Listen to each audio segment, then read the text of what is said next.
오늘 이 자리에 오신 분들은 여러 가지 인생을 살아오면서 짧으면 짧고 길면 길고 많은 것들이 궁금해서 누구한테 묻고 싶었지만 물을 수가 없었어요. 시집가는 딸에게 시집가면 이런 것이더라고 부모도 얘기해 주지 않았습니다. 장가가는 아들에게도 이렇게 저렇게 얘기할 수 없었습니다.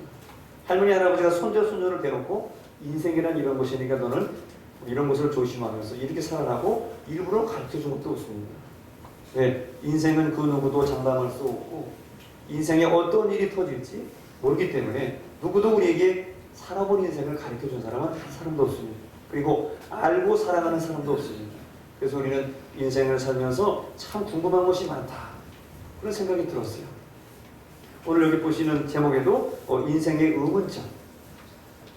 저도 고민했고 여러분도 고민하시는 인생의 그 궁금한 것이 무엇일까? 오늘 제가 성경 속에서 하나님이 신이 말씀하신 그 인생의 진리 속에서 제가 인생의 의문점이 무엇인지 여러분에게 좀 풀어드리려고 합니다. 그 인생의 고민이 좀 오늘 좀 해결되기를 간절히 기도합니다. 이 세상이 궁금한데 인생의 의문점이 있는데 첫 번째, 이 세상은 무엇일까? 이 보이는 우주는 뭘고 태양계는 뭐고 우주는 뭐고 별들은 뭐고 이 세상은 도대체 뭐 만들어진 건 왜 만들어졌고 어떻게 된 거고 도대체 이 세상이 무엇일까? 우주라고 하는 이 코스모스 유니버스가 무엇일까? 왜 과학은 그것을 아직도 다 밝혀내지 못했을까? 그런 것들이죠. 그리고 또 인생이라는 것은 한마디로 무엇일까? 인생, 사람 인자, 날생자. 사람이 태어나서 사는 것이 생로병사라고 말들 하던데 도대체 이게 뭘까? 라고 하는 의문점이 있습니다. 그리고 그 인생 속에, 수많은 인생 속에, 왔다 가는 인생 속에 그러면 나는 누구인가? 오늘 2015년도 6월 14일 날 여기 와 있는 나는 누구인가? 우리 모두가 옆에 있는 분들에게도 이 사람은 누군가? 무슨 인연으로 내가 여기까지 이렇게 같이 왔나? 이런 생각이 드실 거예요. 또 끝으로 나는 이제 어디에서 와서 어디로 가고 있는가? 그 인생의 방향에 대한 이런 질문들이 저와 여러분에게 많이 있습니다. 그래서 이렇게 살아도 되나 싶을 정도로. 그리고 우리 인생의 마지막은 무엇일까? 우리는 우리보다 먼저 세상을 떠나간 사람들의 모습을 보기도 했지. 그래서 인생이라는 것은 무엇인가? 이런 궁금증에 대해서 설명을 좀 해드리겠습니다. 첫 번째, 이 세상이란 무엇일까? 이 삼라만상이라고 하는 이 보이는 세계, 우주, 누가 만들었을까요? 그리고 이 별들이 서로 태양계만 해도 태양을 중심으로 지구와 우리 모든 별들이 돌고 있습니다. 우주에 떠 있는 거예요. 그 수많은 별들은 지금도 과학의 이론에 의하면 한쪽 구석에서는 별이 소멸되기도 하고 또 별이 생성되기도 하고 그래서 이걸 일명 블랙홀이라고 부르기도 하고 어떤 여러 가지 이론 속에서 별들이 생성되기도 하고 없어지기도 합니다. 그것이 우주의 법칙이에요. 근데 그런 법칙을 누가 만들어 놓는가? 그게 자연적으로 되는 것인가? 궁금하시죠? 이 지구는 무엇인가? 이 지구가 이렇게 하늘에 떠 있어요. 근데 떠 있는데 우리는 현기증을 느끼지 못하고 호주에 가도 하늘이 보여. 저 북극에 가도 하늘이 보여. 비행기 타고 가면 거기 사람이 있어요. 거긴 남쪽이에요. 우린 북쪽에 살아요. 남쪽에 북쪽에 사람이 사는데 똑같이 태양을 보고 살아요. 이 도대체 이 세상이라는 건 무엇일까? 이 세상이라고 하는 것은 우연히 있어진 것이 아닙니다. 이 세상은 온 우주 만물은 만드신 분이 있어요. 창조자가 있어요. 그분이 누구신가? 바로 창조주 하나님이시라고 성경은 말씀하고 있습니다. 그래서 성경 맨 첫 장, 첫 줄에 창세기 1장 1절에 이렇게 성경이 기록되어 있습니다. 한번 보시면서 한번 같이 읽어보겠습니다. 시작!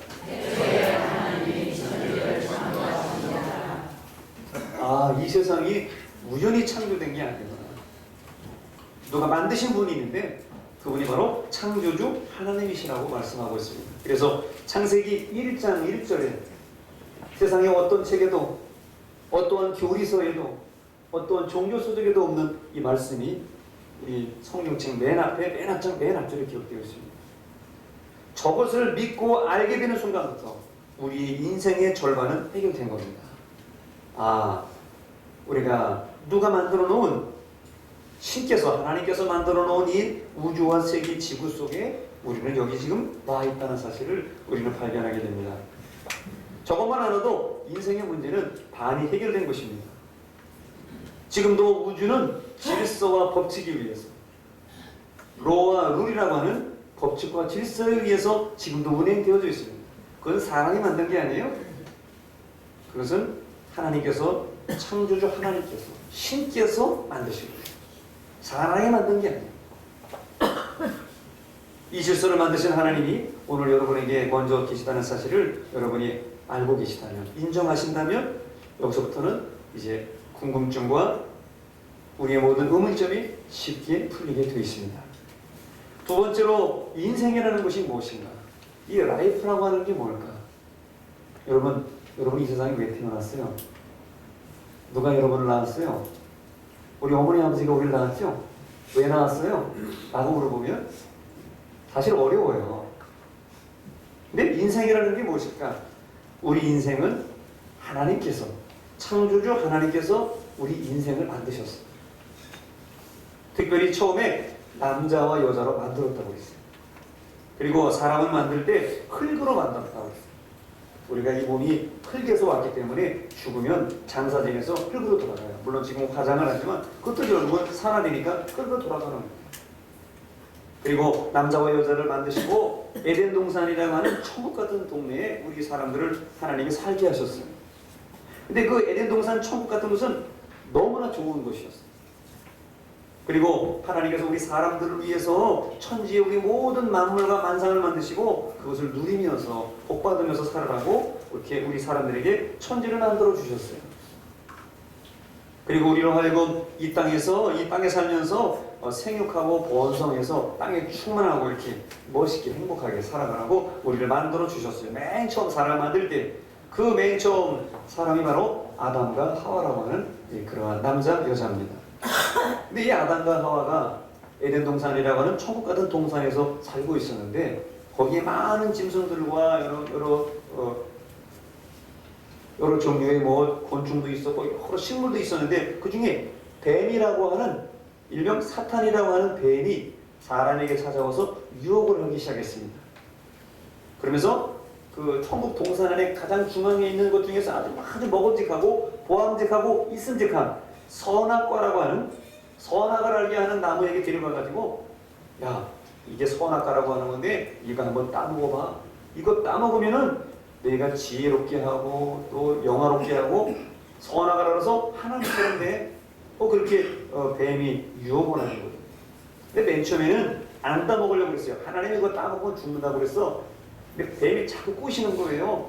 아니야, 네가 이 선악과를 따먹으면 네가 하나님처럼 되고 지혜를 알고 선악을 알아서 잘 될 거라고 하나님이 너희들에게 질투하셔서 그렇게 말한 거지. 아니야, 따먹어봐. 그래서 결국 처음 사람 아담과 하와가 그것을 이기지 못하고, 유혹을 이기지 못하고 선악과를 먹게 되었습니다. 그리고 눈이 확 열려가지고 선악을 알게 되고 부끄러운 모습을 알게 되고 죄를 알게 되었어요. 그래서 인간은 에덴 동산이라고 하는 곳에서 쫓겨나게 되었습니다. 사실 죽었어야 되는데 하나님이 우리를 죽이지 않으시고 에덴 동산에서 쫓겨나게 만들어 주셨어요. 그리고 땀을 흘리며 열심히 벌어서 일을 해서 먹고 살라고 했어요. 그리고 사시사철이 생겼어요. 질경이 엉겅퀴가 생겨서 우리는 땅에서 수고하고 남자는 수고하고 여자는 애를 낳으면서 해산의 고통을 하면서 그렇게 살도록 우리가 됐습니다. 선악과를 따먹은 뒤로부터는 모든 사람이 다 경쟁자로 보이고 다 자기의 배를 위해서, 자기의 평안함을 위해서 다 일하기 시작했어요. 그러다 보니까 서로 질투하고 서로 시기하고 이제는 서로 부딪히고 그래서 싸움이 많고 결국 죄를 지게 되었습니다. 하나님은 사람들이 이렇게 살아가는 모습을 보고 너무나 안타까우셔서 많은 사람들을 보냈습니다. 이렇게 살아서는 안 된다. 그러나 사람들은 보이지도 않는 하나님의 그 말씀과 권면을 사람들의 말로 생각하고 하나님의 그 권면을 무시하고 듣지 않았습니다. 왜냐하면 당장 눈에 보이는 현실과 내가 일해야 되는 일터, 먹어야 되는 먹을 거, 사람들, 자녀들, 친척들이 세상 사람들이 너무나 현실적인 이득을 추구하는 나머지 같이 살기 위해서 결국 경쟁을 하면서 다툼을 하게 되었습니다. 이렇게 가다가는 수많은 사람들이 영원한 죽음에 이르게 될 것을 하나님은 이미 하늘에서 알고 계셨던 것이죠. 사람은 죽음에 이르게 되었습니다.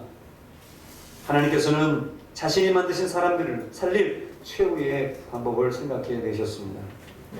그것은 바로 하나님의 아들이신 독생자 예수 그리스도를 사람의 모양으로 이 땅에 보내셔서 사람들에게 말씀을 해주시는 겁니다. 그분이 누구십니까? 사람의 모양으로 태어나신 예수 그리스도이십니다. 하나님의 아들 예수 그리스도이십니다. 이것이 성경에 기록되어져 있습니다. 누가복음 1장 31절에 이렇게 기록되어져 있습니다. 읽어보겠습니다. 시작. 내가 인자하여 아들을 아버지 그 이름을 위해서 사랑하라. 하나님의 아들인 예수님께서 이게 사람의 모양으로 잉태되셔가지고 성령으로 잉태되셔가지고 아들을 낳았는데 그 아들이 되셨는데 그 이름을 예수라. 그 예수님의 이름은 구원자라는 뜻이고요. 임마누엘, 우리와 함께 하시는 분이라는 그런 뜻을 가지고 있습니다. 예수 그리스도는 누구신가? 예수님은 자기 자신에 대해서 말씀하시기를 내가 곧 길이요 진리요 생명이니 나로 말미암지 않고는 아버지께로 올 자가 없느니라. 하나님께로 올 자, 죽어서 하나님께로 올 자가 없다고 말씀하셨습니다. 그리고 회개하고 천국을 믿으라고 했습니다. 하나님의 나라가 가까이 왔다고 말씀하고 있었습니다. 그러나 사람들은 그 예수님의 말씀을 믿지 않았습니다. 왜냐하면 사람들은 눈에 보이는 대로 판단하기 때문에 신이시지만 하나님의 아들이 되셔서 이 땅에 오신 예수 그리스도를 사람으로 생각하고 그를 천대하며 믿지 않았습니다. 결국 사람들은 예수 그리스도를 세상을 혼란하게 하고 또 자기들의 종교를 방해하는 사람이라고 하는 신성모독이라는 죄를 씌워서 예수 그리스도를 십자가에 못 박아 죽였습니다. 그러나 예수님은 이런 사람들의 무지와 포악함, 그들의 살인을 다 용서해 주셨습니다. 십자가 위에서 피 흘리시며 그들을 다 용서해 주셨습니다. 누가복음 23장 34절에 주님께서는 우리에게 이렇게 말씀하셨습니다. 한번 읽어보겠습니다. 시작. 예수께서 이르시되 아버지 저들을 사하여 주옵소서. 자기들이 하는 것을 알지 못함이니이다. 그들이 왜 것을 알아 죄를 네, 예수님께서 말씀하십니다. 십자가에 달리셔서 저들을 용서하여 주옵소서. 자기들이 하는 것을 알지 못합니다. 예수님을 십자가에 죽이면서 저 사람들이 알지 못하고 예수님을 십자가에 죽이니까 저들을 용서해 주시고 자기들이 하는 것을 알지 못합니다. 그래서 많은 사람들을 예수님께서는 용서해 주셨습니다. 그리고 예수님은 십자가에서 죽으셨다가 3일 만에 무덤에서 다시 살아나셨습니다. 이것을 부활이라고 그러죠. 예수님께서 부활하시고 많은 사람들이 예수님이 부활하신 것을 보았습니다. 여자들이 보았고 남자들이 보았고 제자들이 보았고 500명의 사람들이 보았고 많은 사람들이 예수님께서 부활하신 것을 보았습니다.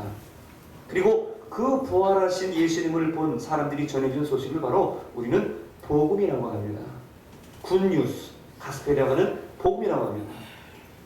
예수님께서는 죽으셨다가 3일 만에 살아나셔서 이제 우리들을 용서하시고 또 그 부활하신 예수님을 믿는 자에게는 구원을 주신다고 약속하셨기 때문에 그분을 전하는 소식은 바로 복음이라고 하는 것입니다. 다시 살아나신 예수 그리스도는 이 땅에서 이 세상에 40일 동안 더 사셨습니다. 부활하시고 죽은 다음에 살아나셔서 바로 하늘로 올라가신 게 아니고 40일 동안 계시면서 자신이 죽었다가 살아난 것을 보여주시고 본인이 직접 말씀하시고 가르쳐주신 것을 세상 사람들에게 다시 상기시켜주시면서 40일 동안 세상에 더 살으셨어요. 그리고 하늘로 사람들이 보는 앞에서 예루살렘에서 승천하셨습니다. 그러면서 예수님께서 그 제자들에게 많은 사람들에게 예수님을 쳐다보고 있는 많은 사람들에게 이미 예수님은 이렇게 약속하셨습니다. 내가 떠나가서 내가 하늘로 올라가서 너희에게 아버지의 이름으로 내 이름으로 성령님을 너희에게 보낼 것이다. 그리고 세상 끝날까지 내가 너희와 함께 할 것이다. 그리고 내가 다시 와서 너희를 내게로 데리고 갈 것이다. 하나님의 나라로 우리를 데리고 갈 것이라고 하나님께서 말씀해 주셨습니다. 정말로 예수 그리스도께서는 본인이 약속하신 대로 승천하신 후에 10일이 지난 50일째 되던 날, 주님이 부활하시고 승천하신 열흘 후에 50일째 되는 날에 성령을 이 땅에 보내주셔가지고 많은 사람들에게 성령이 임하게 되었습니다. 근데 그때 보니까 비둘기처럼 바람처럼 그렇게 성령이 그 기도하는 사람들, 예수님을 떠나보내고 아쉬워서 그 약속을 기다리고 있는 기도하는 사람들 그 방에 성령께서 하늘에서부터 강림해 주셨습니다. 그래서 사람들이 성령이 임하니까 당언을 하는데 다른 나라 말을 하는 거예요. 한국 사람이 일본말을 하고 중국말을 하고 영어를 하고 불어를 하고 스페인어를 하고 러시아말을 하고 태국어를 하고 사람들이 신기한 거예요. 그리고 하나님의 나라 말을 하는데 처음 들어보는 그런 말을 그들이 하기 시작하는 거예요. 여러분, 이 성령님이 임하신 것은 무엇입니까? 이 성령님이 임하셔서 우리로 하여금 예수 그리스도를 믿게 하십니다. 그리고 우리 예수 그리스도를 우리 주님으로 고백하게 하시죠. 그리고 지금도 성령님은 우리로 하여금 이 세상을 이기고 이 세상을 잘 살아갈 용기를 우리에게 주십니다. 지금도 이 시간에 여러분 마음의 문을 여시고, 마음의 문이 어디 있을까요? 마음의 문을 여시고 지금 이 순간에 성령님 내 마음에 한번 들어와 보시옵소서. 이렇게 한번 초대해 보시기 바랍니다. 신기하게 성령님 내 마음에 한번 들어와 보시옵소서. 정말로 성령님이 살아계시다면 성령님이 예수님께서 보내신 하나님이 보내신 정말 영이시고 성령이시라면 거룩한 영이시라면 이 순간에 내 마음속에 한번 찾아와 보십시오. 제가 마음의 문을 열겠습니다 하시면은 그 성령님이 여러분 마음속에 들어가셔서 여러분의 마음을 움직이시고 감동을 주시고 또 성령님께서 여러분의 음성을 들으시고 또 성령님은 여러분의 마음을 읽으실 겁니다. 그리고 나는 누구인가? 나는 누구인가 우리는 고민하죠. 특별히 힘들고 어려운 일이 있을 때 우리는 나는 누구인지를 다시 한번 돌아보고 때로는 나 하나 없어지면 그만이라는 생각도 좀 하게 됩니다. 그러나 우리 그러기 전에 내가 누구인지를 먼저 안다면 내가 얼마나 귀한 존재인지를 안다면 여러분 자신을 사랑하고 세상을 사랑하고 용서할 수 있을 겁니다. 우리는 다 하나님이 만드신 피조물이고 하나님의 자녀들입니다. 사람이 만든 게 아니에요. 내가 만든 게 아니에요. 이미 조상 때부터 아담과 하와라고는 1, 2조상 때부터 만드신 그 하나님께서 창조주 하나님께서 우리를 만드셨어요. 우리는 아담과 하와의 후손들입니다. 그래서 우리 안에는 알게 모르게 죄의 본성이 자리 잡고 있어요. 나는 선하고 착하게 살고 싶지만은 세상에 나를 그렇게 내버려 두진 않아요. 그리고 나의 욕심이 우리를 악하게 만들고 있어요. 이 세상을 살아본 분들이라면 우리 자신들이 말할 수 없는 부끄러운 드러나지 않는 주인이라는 것을 고백할 수밖에 없습니다. 우리 때로 남을 시기하고 또 남을 미워하는 마음도 많이 있습니다. 남을 때로는 짓밟고 남을 무시하고 일어서고 싶은 그런 경쟁과 시기심도 참 많이 있습니다. 우리의 성공이 남의 불행이 될 수 있습니다. 우리의 배부름이 남의 배고픔이 될 수가 있습니다. 이런 세상 속에서 이런 조직 사회 속에서 우리가 살다 보니까 나 자신을 잃어버리고 그저 앞으로만 나아가려고 하는 빠른 세상 속에 우리가 살고 있죠. 또 옆 사람들을 바라보면서 우리는 못된 마음을 품을 때도 있습니다. 선을 행치 못하는 일들이 많아서 때로는 부끄러울 때도 있습니다. 누가 도와달라고 해도 마음껏 도와주지 못하는 양심의 가책도 있습니다. 전화번호 버튼 누르면 얼마를 도와준다는데 그것도 도와주기가 힘들 때도 있습니다. 그리고 나서 나는 이거 하나도 누를 수 없는 그런 말하자면 마음 약한 사람인가 형편이 공평이 안 되는가 싶어서 좌절하고 부끄러워할 때도 많이 있습니다. 이런 우리 주위의 부족한 모습은 우리를 생명과 평안으로 인도할 수가 없습니다. 이런 평안과 이런 생명으로 인도하려면 우리의 죄와 우리의 불편함을 씻을 필요가 있습니다. 우리의 죄를 씻는 것은 오직 예수 그리스도를 믿을 때 가능하다고 성경은 말씀하고 있습니다. 예수님께서 우리를 위해서 흘려주신 그 십자가의 보혈을 우리가 믿을 때에 우리는 우리의 죄를 씻고 마음의 불안을 씻고 생명과 평안으로 나아갈 수 있다고 성경은 말씀하고 있습니다. 베드로전서 1장 18절부터 19절에는 우리에게 이렇게 말씀합니다. 한번 같이 읽어보겠습니다. 시작. 너희가 너희와 너희 조상이 물려준 헛된 행실에서 세속을 하는 것은 눈이나 금달치 옷을 것으로 된 것이 아니요 오직 거먹고 정없는 너희 양 같은 그리스도의 보혈로 된 것이니라. 네, 앞부분에 보면 18절에 보시면은 너희 할머니와 너희 조상이 물려준 헛된 행실, 못되고 미워하고 좌절하고 뭐 이런 헛된 행실들을 말이죠. 그것에서 우리가 대속함, 용서를 받은 것은 은이나 금같이 없어질 것으로 된 것이 아니고 오직 흠없고 좀없는 어린 양 같으신 예수 그리스도의 보배로운 피로 된 것이라고 우리에게 성경은 말씀하고 있습니다. 오늘도 이 시간에도 예수 그리스도는 우리에게 생명과 평안과 용서를 주시고 계십니다. 우리 안에는, 사람 안에는 그 무엇으로도 채울 수 없는 공허감이라는 게 있어요. 마음이 허전한 게 있어요. 누구를 따라가도 만족할 수 없는 허전함이 있습니다. 왜 그렇습니까? 바로 우리 인간은 죄를 짓고 바로 하나님을 떠나서 살고 있기 때문이죠. 마치 여러분들이 부모님과 사이가 안 좋아서 부모님 집에 안 가가지고 늘 그렇게 힘들고 죄스러운 마음을 가지고 있는 것처럼 우리도 우리 영혼이 하나님과 멀리 떠나 있으면 우리 마음은 항상 허전하고 그런 무미건조한 삶을 살 수밖에 없는 것입니다. 그런 우리들이 이제 어디에서 와서 어디로 간다는 것입니까? 수많은 사람들이 우리 기독교에 대해서 무관심한 이유가 있습니다. 아니, 오늘 여기 오신 여러분들에게는 진정으로 말씀드리고 싶습니다. 여러분은 교회 다니는 사람이 아니라 예수 그리스도를 믿는, 하나님을 믿는 주님의 자녀가 되시기를 바랍니다. 교회는 완전한 공동체가 아닙니다.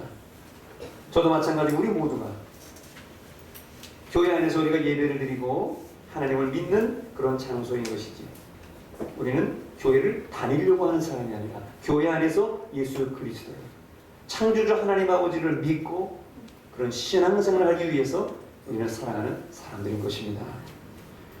그래서 많은 사람들이 기독교에 대해서 무관심한데 왜 그런가 보니까 기독교는 한번 만나보세요. 첫 번째로 때로 지루하다는 것입니다. 혹 이 시간에 혹시 지루해 지시는지 모르겠습니다. 아, 기독교는 고리타분하고 뭐 자기들 말로 쓰는데 잘 모르겠고 지루하다는 거예요. 왜? 알 수가 없단 말이죠. 두 번째로 기독교에서 말하는 것이 거짓말 같다는 거예요. 성경에서 말하는 얘기, 뭐 창조를 했다 그러고, 뭐 누가 죽었다고 십자가가 나오고, 구원이라고 그러고, 구원은 10원보다 싼가? 구원이라고 그러고, 믿음이 있다고 그러는데 무슨 뭐 성령이 있다고 그러는데 거짓말 같은 거예요. 이게 정말 참 천국이 있다는데 죽어봤어? 죽어보신 사람 나누면서 천국과 지옥을 우리가 한번 보긴 봐야 될 것 같은데, 그래 진짜로 얘기하면 하고 싶은데 하나님 한번 보여주시겠죠. 그리고 기독교는 나하고는 상관이 없는 일이라고 생각한다는 거예요. 그리고 특별히 2000년 전에 있었던 그 뭐 이스라엘에서 뭐 예루살렘에서 뭐 젊은 청년이 33살에 죽었대는데 2000년 전에 있는 일, 지금 오늘 이 시간 2015년인데 2000년이나 지났는데 지금 그게 나랑 무슨 상관이냐고, 나 지금 직장 다니고 먹고 사는 거랑 무슨 상관이냐고, 나 자녀 기르고 지금 공부하고 성공하는데 그게 나와 무슨 상관이냐고 사람들이 생각한다는 거예요.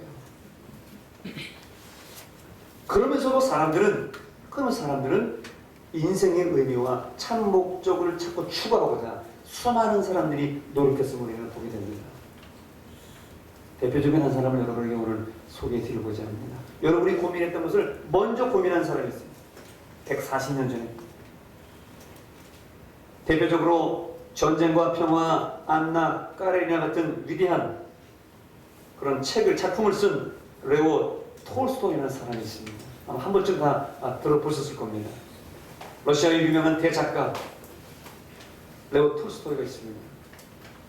그는 1879년에 그에게 참여를 위해서 자신이 인생의 의미와 목적을 탐구해온 이야기를 고백하고 있습니다. 톨스토이는 어린 시절에 기독교를 거부했습니다. 믿어지지도 않고 말도 안 되는 소리 같아서 기독교를 거부했어요.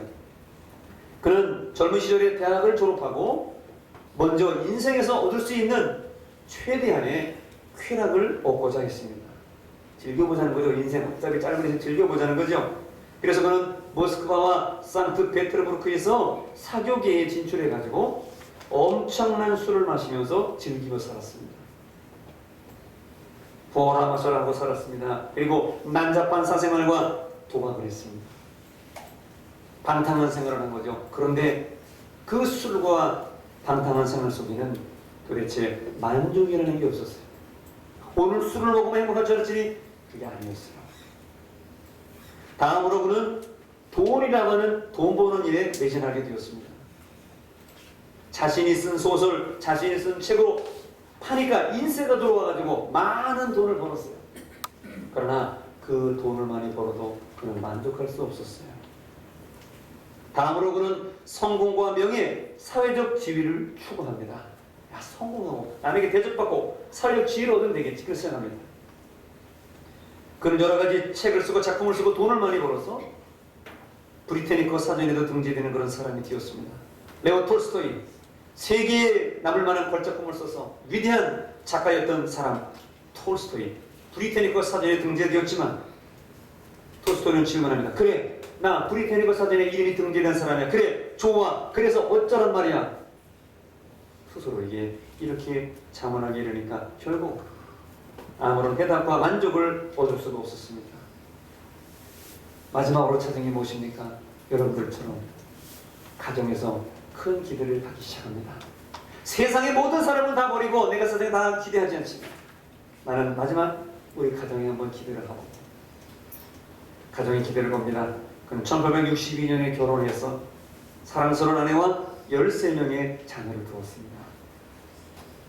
그러나 그 많은 자녀와 그 사랑하는 아내 속에서도 그 결혼 생활 인생 속에서는 그는 만족할 수 없었어요. 도리어 세상에서 실망하고 가정에서 실망해서 도리어 그는 자살 직전까지 이르게 되었습니다. 세상에 아무것도 아니라는 것이죠.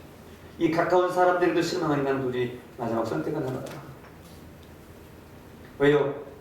다음과 같은 의문점이 생기기 시작했어요.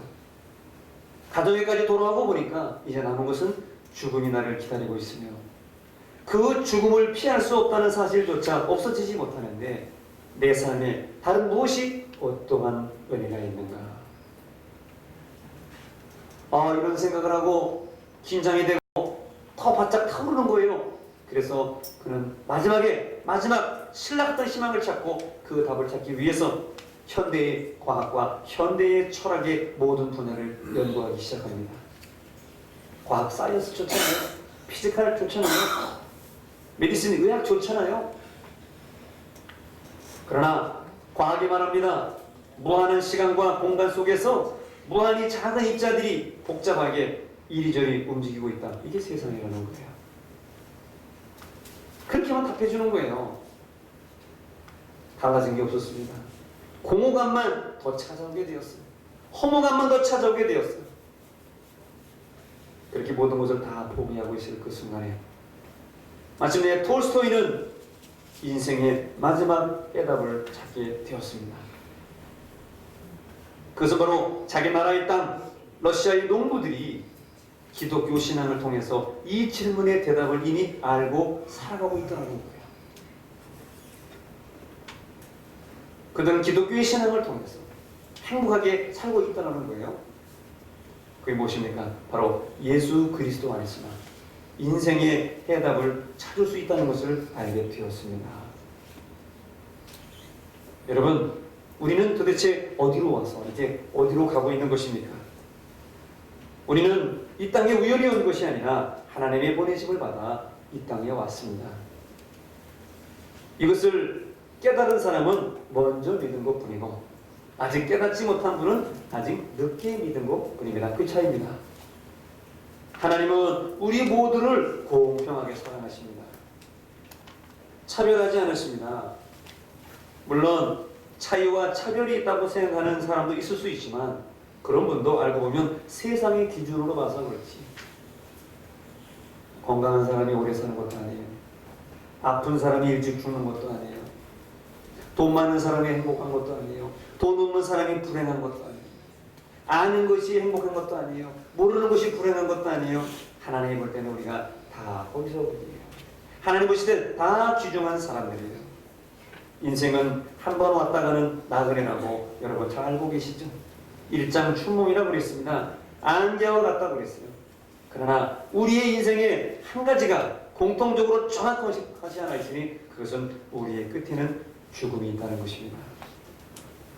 히브리서 11장 16절에 성경은 우리에게 이렇게 말씀하고 있습니다. 다시 한번 읽어보겠습니다. 시작. 그들이 이제는 너와 모양을 사하니 곧 하늘에 있는 것이라.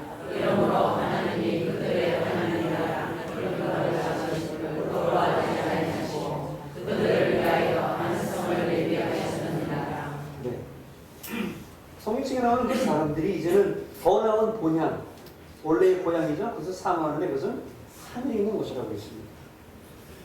우리도 육신의 고향이 있지만 이제 우리 영을 보내신 천국, 하늘이 우리에게 고향이란 말이죠. 이러므로 그들의 하나님이라 일컬음을 받으시면 부끄러워하지 아니하시고 그들을 위해서 하늘에 한 성을 예비하셨다고 말씀하고 있습니다. 예수 그리스도를 만나면 인생의 방황이 끝나는 것이죠. 누구도 피할 수가 없습니다. 부자도 가난한 자도. 우리 죽음을 피할 수가 없습니다. 그러나 이 죽음 뒤에는 그것을 끝나는 것이 아니고 바로 하나님께서 우리를 판단하신다고 말씀했습니다. 그리고 성경에는 이 세상에서 예수 그리스도를 구주로 믿는 자에게는 영원한 생명을 주시고 또 예수 그리스도를 구주로 믿지 않는 사람에게는 영원한 죽음을 주실 것이라고 말씀하고 있습니다. 이 세상의 것들은 안개처럼 다 지나가는 것입니다. 손에 잡힐 신기루처럼 왔다가 다 사라져버리는 것입니다. 영원하지 못합니다. 그러나 영원한 것이 있습니다. 그것은 우리가 믿는 믿음입니다. 예수 그리스도를 내 인생의 구주로 고백하는 것입니다. 예수 그리스도를 구주로 고백하면, 나의 구주로 고백하면 하나님께서 영원한 생명을 주신다고 오늘 요한복음 3장 16절에 말씀해 주셨습니다. 하나님이 세상을 이처럼 사랑하사 독생자를 주셨으니 이는 그를 믿는 자마다 멸망하지 않고 영생을 얻게 하려고 하십니다. 우리 시간에 영상을 좀 보도록 하겠습니다. 인생은 세 가지 문제를 해결하지 못할 때 고통스러워합니다. 첫 번째는 길을 잘못 들었기 때문입니다. 나는 이 길을 가고 싶었는데 막상 가보니까 그 길이 아니었다거나 또는 길을 가다가 중간에 방향을 잃고 헤매고 있을 때입니다. 그래서 우리는 길이 아닌 길을 가려고 하고 길이 없는 길을 뚫어보려고 애쓰고 있는 것이죠. 두 번째는 진리를 잃어버렸기 때문입니다. 진리라고 생각했는데 알고 보니 거짓이었고 사랑인 줄 알았는데 배신이었고 진실인 줄 알았는데 허위였다는 것입니다. 그래서 우리는 가짜를 붙들고 진짜처럼 목말라 했던 것입니다.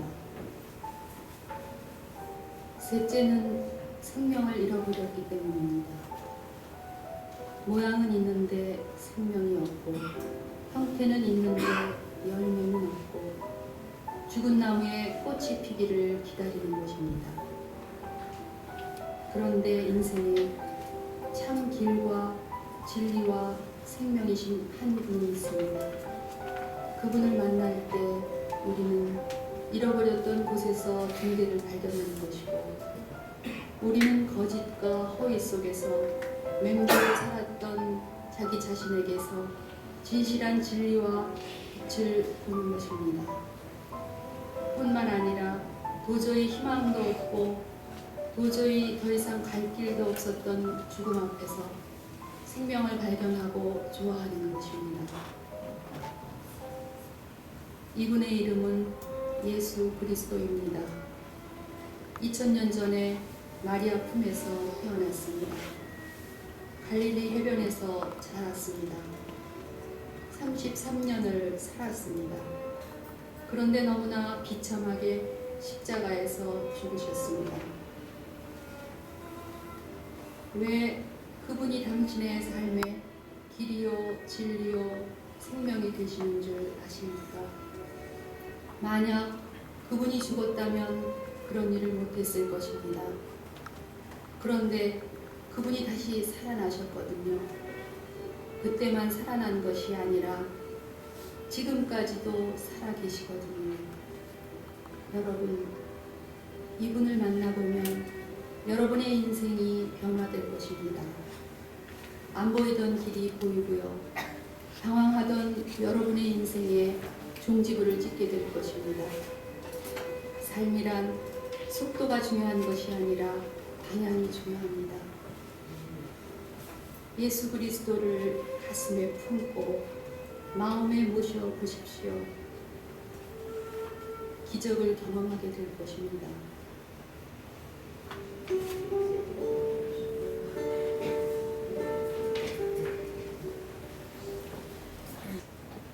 네, 우리는 다 유한한 존재 속에 살아갑니다. 잠시 왔다가 갈 존재들입니다. 죽음이 끝이 아니죠. 그 이후에 세계가 있습니다. 여러분은 이 시간 그 준비를 하고 있습니까? 이제라도 늦지 않았습니다. 또 그 준비를 지금 우리가 해야 될 것 같습니다. 우리 시간에 예수 그리스도를 믿으면 영원한 생명을 얻을 수 있습니다. 천국에 다 살게 될 것입니다.